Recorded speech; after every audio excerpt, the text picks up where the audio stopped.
Vous écoutez un épisode de Sagesse et Morito, un podcast indépendant à la recherche du sens et de l'essence au-delà des apparences. Tout cela, c'est grâce à votre générosité. Alors pour nous soutenir, rendez-vous sur Tipeee et Patreon, voyez les liens en description ou directement sur Spotify. Bonne écoute!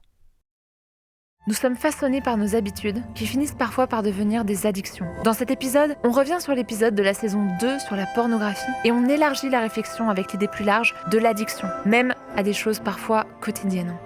On postule que pour sortir des habitudes malsaines, il nous faut être entouré d'une communauté. Pour sortir de nos addictions et questionner nos habitudes, il nous faut une pratique communautaire, voire une église. En vérité, je vous le dis.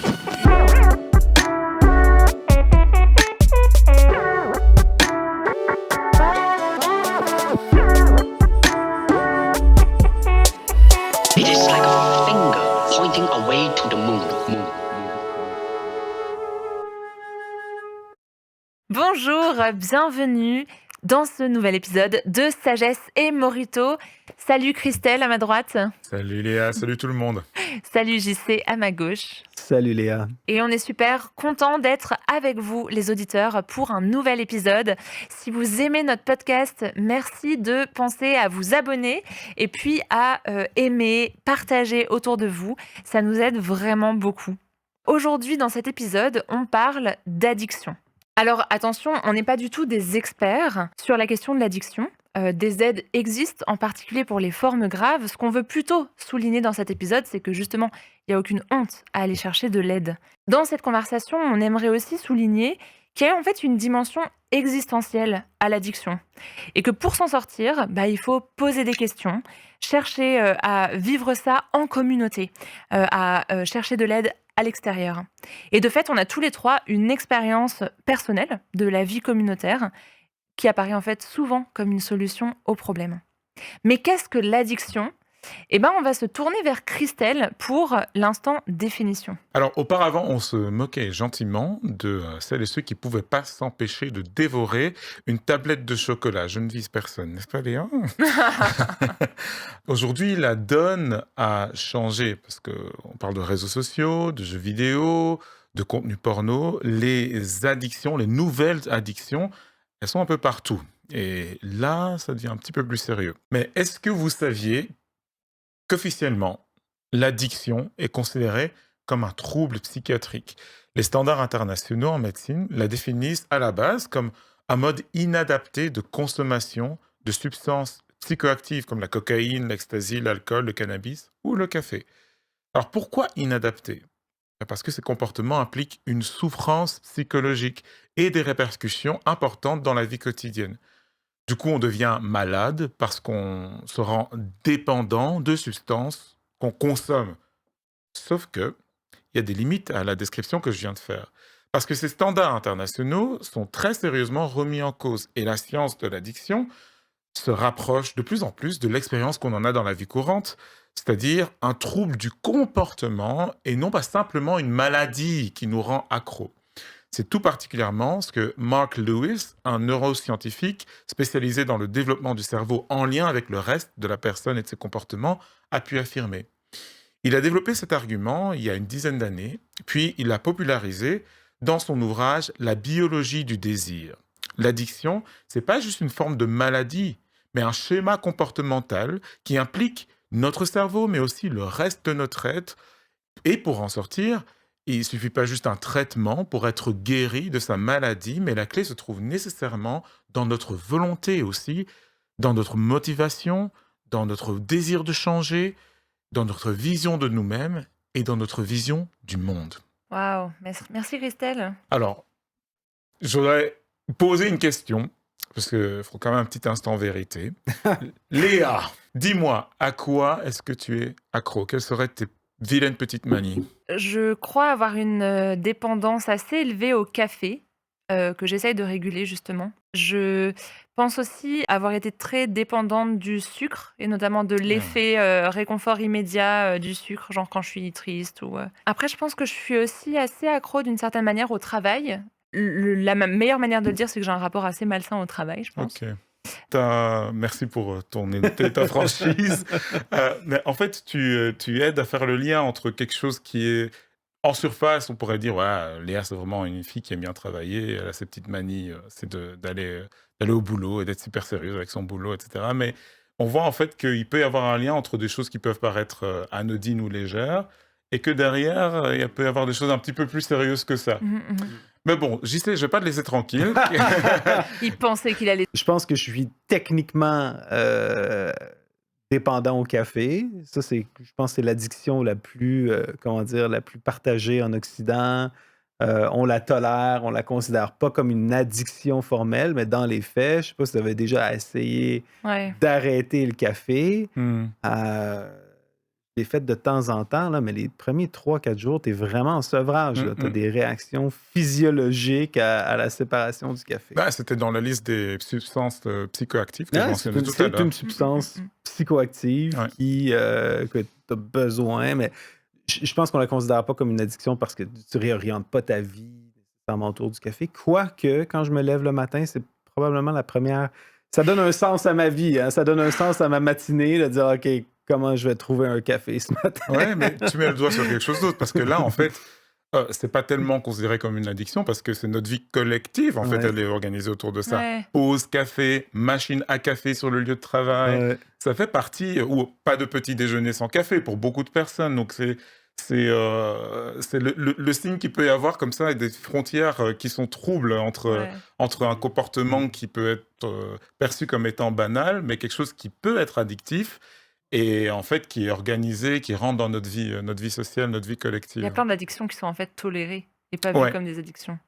Mhm. Ouais, potentiellement. Donc, je pense qu'on peut pas on peut pas juger ceux qui sont. Moi, je me suis toujours senti, je peux pas juger ceux qui ont des addictions, là, comme les gens qui sont dans la rue ou quoi que ce soit, parce que je me dis, je suis pas étranger Mhm. au feeling de faire des choses que je veux pas faire ou de réorienter ma vie autour de choses que. Je pense qu'on a tous le même pattern à quelque part Mhm. dans notre âme. Tu sais. Ouais. Oui, et Ouais. qui se manifestent du coup différemment. Ça peut être des petites choses sans conséquences très graves d'apparence, Mhm. mais finalement, dans notre intérieur, enfin, si je suis accro à une journée de travail, mais parce que ce que je cherche, c'est l'approbation des gens, qu'on me dise bravo Léa, que je me sente, que je me sente aimée, reconnue. Bon, j'arrive assez facilement à voir que le problème en soi, c'est pas le travail, c'est mon rapport en fait cérébral et émotionnel Ouais. à ce que ça va me procurer. Ouais. Ouais, puis si je suis pas, je sais pas, si aujourd'hui je suis pas alcoolique, c'est pas parce que je suis plus vertueux que mon voisin alcoolique. Parce que j'ai l'impression, il y a aussi, comme toutes les addictions, hein, il y a une composante génétique, il y a une composante environnementale. Je pense qu'au niveau génétique, je suis quand même sujet Mhm. à ce genre d'addiction.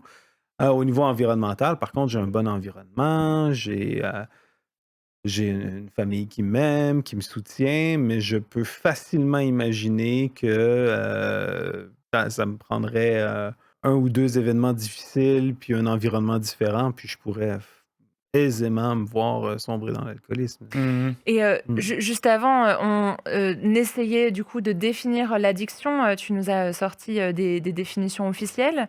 Il y a beaucoup de choses qu'on ne voyait pas avant comme pouvant être des addictions, mais qui en Exactement. fait sont de plus en plus reconnues comme telles. Ouais. Dans la saison 2 de Sagesse et Morito, on parlait de la pornographie. C'est de plus en plus visible en fait sur les réseaux sociaux, dans les médias, que on peut être complètement addict au fait Ouais. de regarder la pornographie. Ouais, tout à fait. Il y a une diversité en fait de comportements qui peuvent être, on l'a dit, hein, d'apparence anodine, mais qui peuvent en fait être maladifs entre guillemets. Même si on reviendra sur cette idée de l'addiction comme maladie. Moi, de mon côté, c'est souvent les crèmes hydratantes. Alors, sans doute, enfin, sûrement les gens qui m'écoutent le savent pas. Mais juste aujourd'hui, avant cet enregistrement, quand je suis sorti de l'Airbnb où on loge ensemble, je me suis rendu compte que j'avais pas mis de crème hydratante sur mes mains. Et j'ai eu ce mécanisme que j'ai très souvent, qui est de dire: «Oh là là, ça va pas aller». Tant et si bien que c'est surtout en hiver, hein, où, en plus j'ai la peau noire, la peau blanchit en fait quand elle est sèche. Mmh. Et j'ai été éduqué comme beaucoup de personnes à peau noire, à m'hydrater la peau chaque fois que je dois sortir. Et donc il y a ce réflexe de attention, si j'ai la peau pas hydratée, les gens vont le voir. Et c'est un petit peu un lien avec le regard des autres sur moi. T'as peur de Euh, passer pour un blanc, c'est ça? Bon, il faudrait que je m'hydrate pas pendant 40 ans pour ça. Mais c'est un petit peu ce sentiment. Donc, à la base, bon, c'est pas grand-chose, même si quand même, il faut s'hydrater la peau, c'est utile, c'est important. Mais il y a un lien avec l'image que je peux donner chez les autres. Mais il y a des choses qui sont plus graves et qui pourtant peuvent paraître anodines. Moi, je pense chez moi, j'ai quand même une forme de dépendance aux écrans, dans le sens où Ouais, ouais. je peux... Mon téléphone, en fait, bizarrement, je peux m'en passer assez facilement. Ouais. Mais passer plusieurs journées sans consulter quoi que ce soit sur un écran, je me sens Un petit peu anxieux. ouais, un ou, petit peu anxieux. C'est ouais. comme si j'avais pas accès Mmh, à quelque chose qui grandit un peu qui je suis, tu vois. C'est là que la discipline, ou en tout cas l'étude des addictions est en train de changer. C'est Mm. qu'avant, on se limitait aux substances qui ont un effet chimique là, sur, Ouais. sur le cerveau, sur le corps, puis dont le retrait engendre un sevrage. Donc, regarder de la porno ou des écrans ou mettre de la crème hydratante. Il y a peut-être pas d'effet physique. Ben, il y a des effets physiologiques, mais c'est endogène à quelque part. Là. Qu'est-ce que ça veut Dans dire? le sens que c'est ton cerveau qui relâche de la dopamine, c'est pas une substance qui vient de l'extérieur. Tu vas pas être en sevrage de substances que tu crées toi-même, mais on se rend compte que justement, ces comportements-là ont des similitudes quand même. De la même manière que quelqu'un qui a une dépendance à la drogue va vouloir aller chercher sa drogue, va réorienter sa vie autour de ça, va commencer à vivre des effets néfastes par rapport à son travail ou à sa famille à cause de cette drogue-là. Ben, tu as des gens qui ont la même chose par rapport aux jeux vidéo ou à ben non, l'alcool, c'est ça. C'est ceux qui Ouais. sont classiquement reconnus comme des Ou à la addictions. porno. Ben oui, c'est ça, exactement. Qui vont regarder la porno pendant le travail, qui vont réorganiser leur déplacement ou leur vie autour de ces choses-là. Avoir une anxiété quand ça fait longtemps que tu l'as pas eu et du coup même tu es en conversation avec quelqu'un ou quoi et tu te dis en fait il faut que j'aille je sais pas moi aux toilettes ou Mhm. à l'extérieur dans l'arrière-cour et que j'ai ce Mhm. moment-là. Moi j'ai souvent entendu ça et c'est là où on Mhm, voit mhm. le glissement s'opérer entre des choses qui pouvaient paraître anodines avant ou des petites Mhm. manies comme tu me disais, des choses voilà, c'est juste de l'ordre de cette personne qui fait ceci et cela. Un glissement Mhm. vers un comportement addict, Ouais. un comportement d'addiction. Ouais. Puis c'est la même mécanique aussi, mettons par rapport à la cigarette. Tu sais, si tu fumes une cigarette pour la première fois ou tu commences à fumer, tu vas sentir la nicotine. Tu sais, tu vas sentir L'effet de la un, nicotine sur toi. ouais, un high. Tu sais, tu vas te sentir plus concentré, plus vif, plus prêt. Pareil comme le café. Hein, tu prends ton café, là, tu commences à boire du café. Waouh, je suis réveillé. Quand tu es rendu habitué au café, c'est plus si je veux pas me sentir pourri. Tu sais, tu bois le café pour arriver à zéro. C'est pas Ouais. pour avoir le high. Là. Pareil comme la cigarette, c'est comme tu te sens pas bien si tu l'as pas, mais tu te sens pas extrêmement bien si tu l'as. Mm. Puis des fois, on utilise justement des addictions. Il y a des addictions qui servent à gérer des sentiments négatifs. Mm. Moi, je pense aux jeux vidéo, par exemple. C'est très facile pour moi de tomber dans un cycle où c'est ça qui me permet de baisser mon anxiété. Ah oui, Puis d'accord. ça fonctionne bien. Mm. Mais si j'utilise juste ça pour réduire mon anxiété, ou j'ai un comportement, ou j'ai un environnement, ou j'ai une hygiène de vie par rapport à mon travail ou quoi que ce soit qui est nul, et je suis obligé de compenser avec ce genre de choses-là, ben j'embarque dans un cercle vicieux, tu sais, où est-ce que je me couche plus tard, où est-ce que là, je suis plus fatigué, donc plus anxieux. Puis, donc, il y a ces mécanismes-là, ce glissement-là, je pense que on marche tous sur un terrain glissant par rapport aux addictions. Mmh. Bah, on discutait, avec un ami qui, disait qu'en fait, quand on est addict, on a même l'impression que si on enlève cette, chose de laquelle on est Mmh. addict, on va mourir. Hmm. On va plus réussir à, vivre normalement et donc du coup, il y a l'angoisse aussi qui se crée de dire: «Je ne peux pas arrêter» et Mmh. ça, là, on Ouais. voit qu'en fait, le glissement passe clairement de certaines choses qui pourraient être occasionnelles à quelque chose qui finit par, réguler ta vie, à quelque chose qui finit par définir ta vie. C'est ça, c'est ça. Et donc là, on opère une connexion entre les problèmes, les questions qui touchent à l'addiction, et puis les questions qui touchent au sens de qui on est, au Mmh. sens de notre Mmh. place dans le monde, à notre vision du monde. Et c'est ça que, en fait, les addictologues, donc les spécialistes de Mmh. l'addiction, sont en train de découvrir petit à petit, c'est que il y a un lien entre ces comportements dits addictifs et puis le sens. Et d'ailleurs, en psychologie sociale, on découvre de plus en plus de formes Mmh. diverses de comportements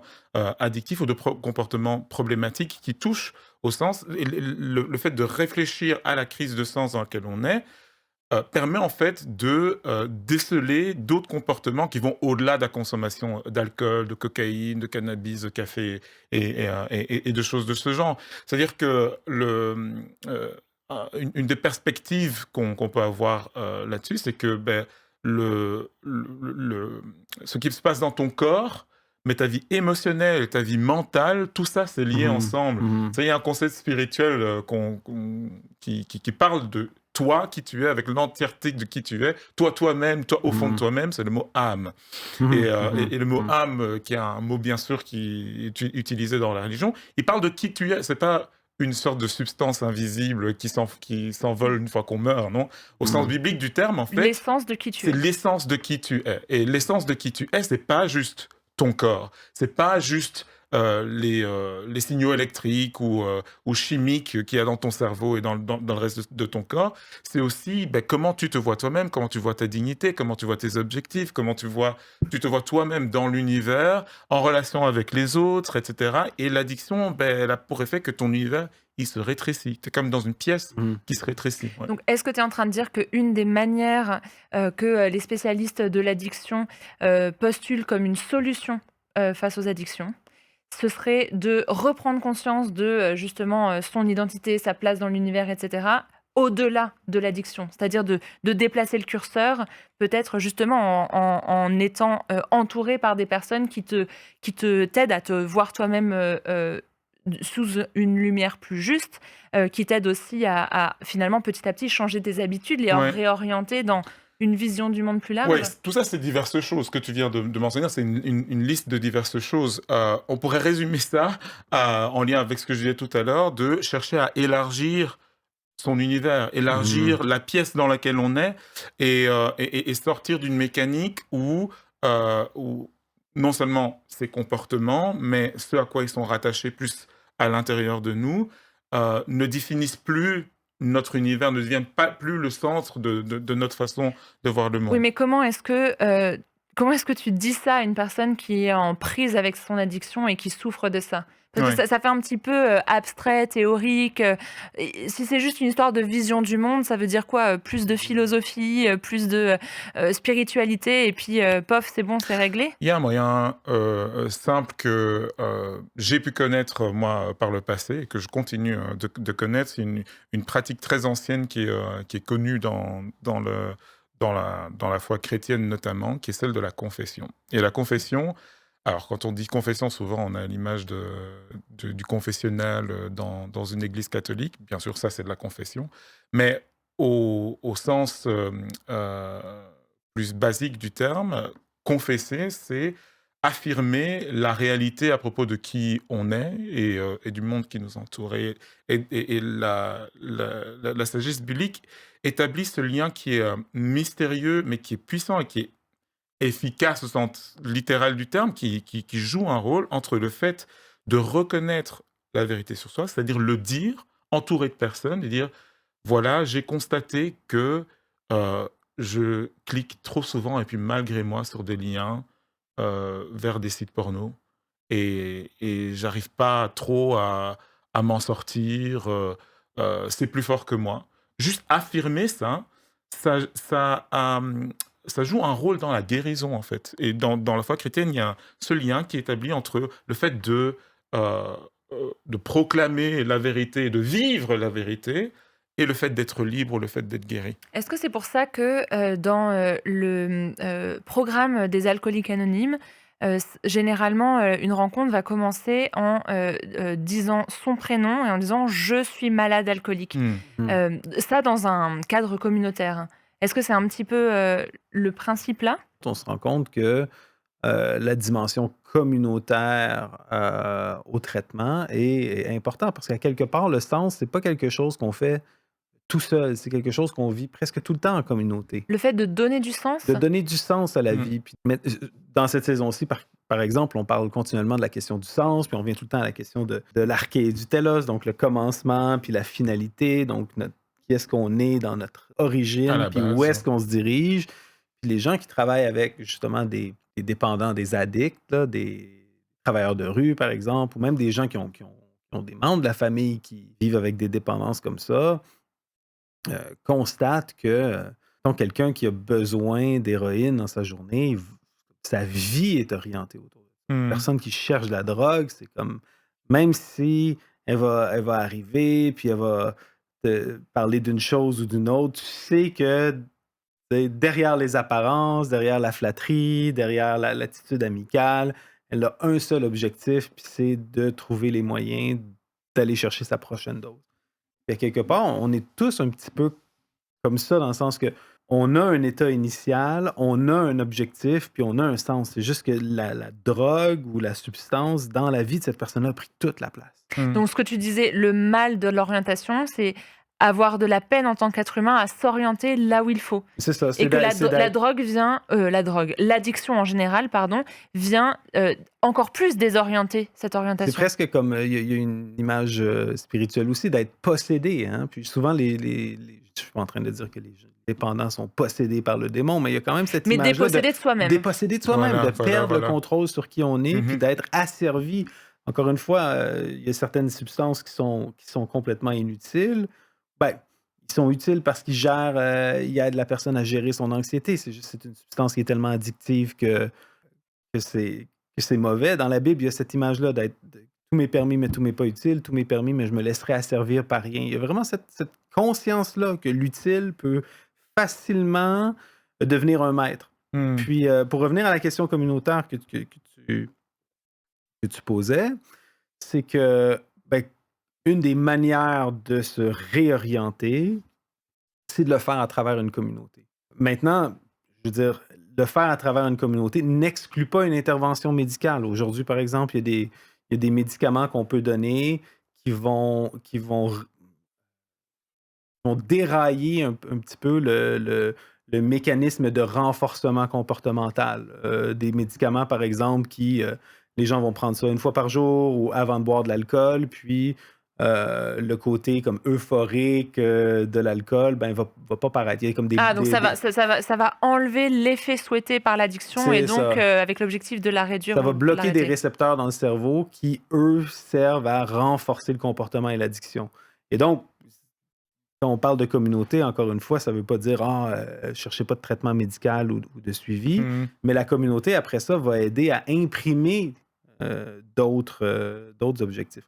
La vie religieuse, à quelque part, ou l'adoration, quand nous, on chante ensemble à l'église ou quoi que ce soit, c'est une forme de culture d'un autre objectif, d'un autre sens, de réorientation. Puis un peu comme un aimant, c'est comme tous les éléments de l'aimant sont alignés dans le même sens. C'est ça qui fait qu'un fer devient magnétique. De la même manière, je pense qu'une communauté t'aide à réorienter tes désirs. Ouais, puis on a tous conscience que selon l'environnement dans lequel on se trouve, selon notre entourage et ses préoccupations, on va être plus poussé à faire telle ou telle chose, pas faire telle ou telle chose. Mais donc, dans le cadre de l'addiction, c'est même une des solutions de bien s'entourer, de fait, et d'avoir une communauté qui réoriente notre manière, en fait, de voir l'addiction. Et comme Christelle le disait, l'idée de vérité, c'est que si tu es dans la communauté, mais tu n'es pas capable de confesser, si tu n'es pas capable d'ouvrir la porte à tes amis, à ta communauté par rapport à ce que tu vis, c'est presque presque inutile. C'est pour ça que la vérité doit être en jeu. Oui, Ouais. parce on parle d'être dépossédé de soi-même, hein, Mhm. c'est l'expression qu'on a utilisée.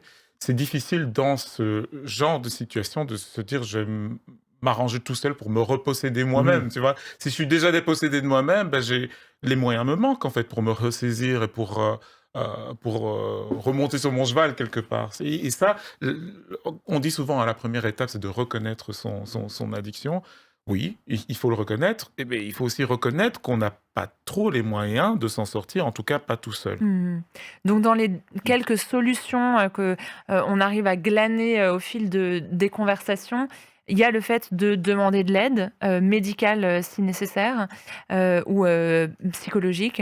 Il y a le fait de bien s'entourer, de s'entourer notamment d'une communauté, comme, l'exemple que tu donnais d'une église qui aide à réorienter nos aspirations, nos pratiques Oui, et oui. à recréer un Ou bon des environnement groupes de vie. comme Alcooliques Anonymes ou Narcotiques Anonymes. Mmh Ou, mh, mmh. Le fait, ben, du coup, dans ces communautés, de pouvoir, être, honnête, dans la confession, parce que c'est déjà un premier pas finalement, vers, la guérison. Mm. La redevabilité, c'est aussi quelque chose, qui aide parce que c'est une sorte de confession, régulière, de pouvoir, avoir quelqu'un envers qui être redevable de, ben: «OK, là, j'ai encore fait ceci ou cela, merci de m'aider là-dedans», pour certains, qui sont croyants, merci de prier pour moi.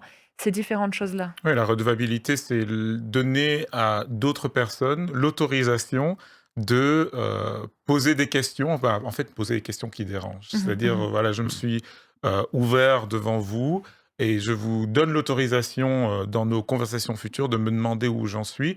Et en général, c'est quelque chose qui est réciproque. Bon, même si ça peut être unidirectionnel, mais en général, c'est quelque chose qui est réciproque et en fait qui intensifie l'aspect communautaire, c'est la reconnaissance du fait que on peut pas s'en sortir tout seul. Et je tiens à le dire et le répéter et insister parce que le risque, en plus, on vit dans une société qui est hyper individualiste. Dès qu'on a un problème, qu'on s'en sort pas, on va sur YouTube, on cherche la solution. Mmh. Un tuto pour régler ça Ou un Ouais, soi-même. tuto, tout seul, voilà. c'est ça. On T'es se dit, tout seul. voilà, on va Ouais. s'en sortir tout seul. Non, non, non, non, non, non, non. Et c'est dur pour moi aussi hein, Mhm. de m'ouvrir et d'admettre, mais ô combien c'est puissant, efficace et salvateur. Mmh. Puis là-dessus, je dirais au-delà même de la communauté, parce qu'on n'est pas juste dans le psychosocial, dans le communautaire, c'est qu'on croit aussi dans un Dieu qui agit dans l'âme de la personne. Dieu se présente dans la Bible comme l'alpha et l'oméga, le commencement et la fin, l'arché et le télos. Dans le fond, cette idée-là du sens, ben, c'est lui qui est à l'origine de l'univers, il crée l'univers, il nous met dedans, il se révèle à nous, il nous aime, puis à quelque part, la finalité de l'univers, c'est qu'on réponde à cette révélation-là, qu'on l'aime en retour, puis qu'on le connaisse, puis on soit connu par lui. Et à quelque part, bon, je suis persuadé que Dieu peut aider les gens à sortir de leur dépendance, sortir de leur addiction. J'avais lu quelque part que la conversion religieuse, en fait, c'est les scientifiques ne comprennent pas exactement pourquoi, mais c'est une des manières de sortir d'une addiction. Ils ne comprennent pas pourquoi certaines personnes peuvent, suite à une conversion religieuse, passer de l'alcoolisme à la sobriété. Je ne suis pas en train de dire que ça arrive pour tout le monde, tout le temps, de la même manière, puis que c'est... Mais c'est un mécanisme qui existe. Ouais. Tu sais. Mmh mh, mmh. Et je crois que ça existe parce qu'il y a vraiment un Dieu qui écoute nos prières, qui écoute le cri du désespéré, puis à quelque part, tu sais, je repense à Jésus quand il est sur la terre puis il rencontre les gens. euh, il dit, moi, je suis venu pour voir les malades, pas les bien portants. Hmm. Puis il va être dur sur les personnes qui disent, moi, je suis bon, moi, je suis correct, j'ai pas besoin Ouais. d'aide. Ouais. Mais ceux qui crient à l'aide, il va les écouter et il va répondre. Donc, on a le même Dieu aujourd'hui. Si quelqu'un crie à l'aide de Dieu, moi, je suis persuadé que Dieu va l'écouter et il va répondre. Et c'est pour ça que, on commençait, l'épisode avec, peut-être, un ton assez léger, sur, les choses dont on se sent, dépendant, les Les petites choses, manies. voilà. c'était un ton plutôt conversationnel, c'était confessions intimes, mais à la sagesse et Morito, avec surtout Ouais. beaucoup de Morito. Et en même temps, au fil de la conversation, on voit que même si on n'est pas nécessairement pris dans une addiction qui détruit toute notre vie, qui a tellement recentré notre vie autour de ça que ça en est vraiment affreux, on sait que en nous, en chacun de nous, et quelle que soit la manière dont on se présente face caméra, on a cette tendance à qui est là, qui existe en tant qu'être humain, à pouvoir être dépossédé de soi-même, à Ouais. pouvoir faire les choses qu'on n'a pas envie de faire, même si on sait qu'elles sont mauvaises pour nous, même si on sait qu'elles font du mal à nos proches, etc. Et du coup, il ne s'agit pas du tout d'être dans le jugement, de se croire supérieur, de se dire « Ah, c'est bon, moi, cette question, je me sens pas concernée ». Mais au contraire, plus on se sent concerné, mieux on peut en fait comprendre les autres et puis réussir à les aider.